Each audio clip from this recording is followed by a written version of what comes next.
అనుదినమన్న శ్రోతలకు మన ప్రభువును రక్షకుడై ఉన్న యేసుక్రీస్తు యొక్క సరిసాటి లేని మహా గొప్ప పరిశుద్ధమైన నామమునందు శుభములు. నేడు 2025 సంవత్సరము మే మాసము 23వ తారీఖు శుక్రవారం నాటి ధ్యానాంశము వివేకమును నమ్మికయును.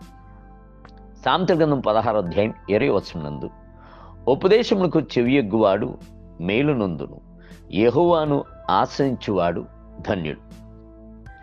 వివేకమునకు తెలివి కావలను, జ్ఞానము కావలను, బుద్ధి పదును కావలను. అంత మాత్రమే కాదు, పరలోకపు వివేకము కూడా కావలను. లోకమునందు గల జ్ఞానులందరికీ అతిపెద్ద ఔన్నత్యము గల జ్ఞాని అయ్యున్న సొలొమోను జ్ఞాని వివేకముతో కార్యమును జరిగించువాడు మేలును పొందుకొను అని రాయిచున్నాడు. వివేకమును ప్రభుపై ఉన్న నమ్మికయు కలిసి వెళ్ళవలెను. దేవునిపై నమ్మిక లేని ఎంతోమంది ప్రజలు ఉన్నారు. వారికి వివేకం చేత వారికి ప్రయోజనం లేదు, పొరుగు వారికి కూడాను ప్రయోజనం లేదు. ఒకడు ప్రభువును నమ్మక ఎంతో వివేకము గలవాడిగా ఉండినప్పటికీ, తెలియగలవాడే ఉండినప్పటికీ అతని యొక్క ప్రయత్నములు ప్రయోజనం లేనిదిగానే పోవును.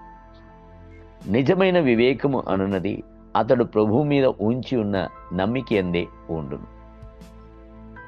వివేకి మనుషులను నమ్ముకొనుట కంటే యెహోవాను ఆశ్రయించడం మేలు అని చెప్పాను. 118 కీర్తన 8వ వచనం. అలాగనే తన యొక్క జీవితం నందు చిన్న అంశమైనను గొప్ప అంశమైనను ప్రభువు నమ్మి ఆయనను ఆశ్రయించుకును. ప్రభువును నమ్ముచున్న వారికి ఆయన కేడమై ఉన్నాడు.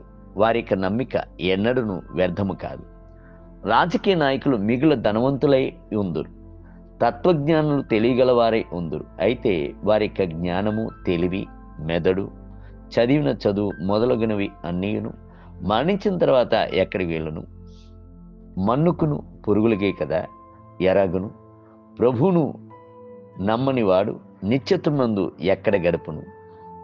బైబిల్ గ్రంథము సెలవిచ్చుచున్నది, యెహోవాయందు నమ్మిక ఉంచి మేలు చేయుము, దేశమందు నివసించి సత్యమును అనుసరించుము. 37వ కీర్తన 3వ వచనం. నీ మార్గమును యెహోవాకు అప్పగించుము, నీవు ఆయన నమ్ముకునుము, ఆయన నీ కార్యమును నెరవేర్చుము. 37వ కీర్తన 5వ వచనం. నీ సుబుద్ధిని ఆధారము చేసుకొనక నీ పూర్ణ హృదయముతో యెహోవాయందు నమ్మిక ఉంచుము. సామెతల గ్రంథం 3వ అధ్యాయము 5వ వచనం. యెహోవాయే నిత్య ఆశ్రయ దుర్గము, యుగయుగములు యెహోవాను నమ్ముకునండి. యెషయా గ్రంథము 26వ అధ్యాయం 4వ వచనం. మీ యొక్క నమ్మిక దేనిపైన ఉన్నది? ధనము, చదువు, ఆస్తి, పేరు ప్రఖ్యాతి, బంధువులు మరియు పిల్లలపైనేనా? ఇవి అన్నీ గతించిపోయి మరుగైపోవును.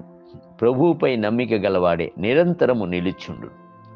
సొలొమోను చూడండి, ఆయనకు యవ్వన ప్రాయము ప్రభువుతో ఏకమై ఉండెను. తన దేశంను ఏలుబడి చేయుటకు మాత్రమే అనుకుని ఉండెను. అలాగునే ఆయన దేవునిపై నమ్మిక గలవాడిగా ఉండినందున దేవుడు సొలొమోనుకు జ్ఞానమును, తెలివిని, వివేకమును ఇచ్చెను. దేవుని బిడ్డలారా, సొలొమోను దేవుని నమ్మి ఆనుకొని జ్ఞానమును, వివేకమును పొందుకున్నట్లుగా మీరు కూడాను పొందుకొనండి. ప్రభు మీకు ఇచ్చుటకే ఆసక్తి గలవాడై ఉన్నాడు. నేటి ధ్యానమునకే నిర్దోష మార్గమున వివేకముతో ప్రవర్తించేదను, నీవు ఎప్పుడు నా యొద్దకు వచ్చేదు. 101వ కీర్తన 2వ వచనం. నేటి వేద పఠనము ఉదయము మోటి దినవృత్తాంత గ్రంథములు 19, 20 మరియు 21 అధ్యాయములు. సాయంత్రము యోహాను సువార్త 8వ అధ్యాయం 1 మొదలుకొని 27 వచనం. ప్రభు మిమ్ములను దీవించునుగాక. ఆమేన్. ఆమేన్.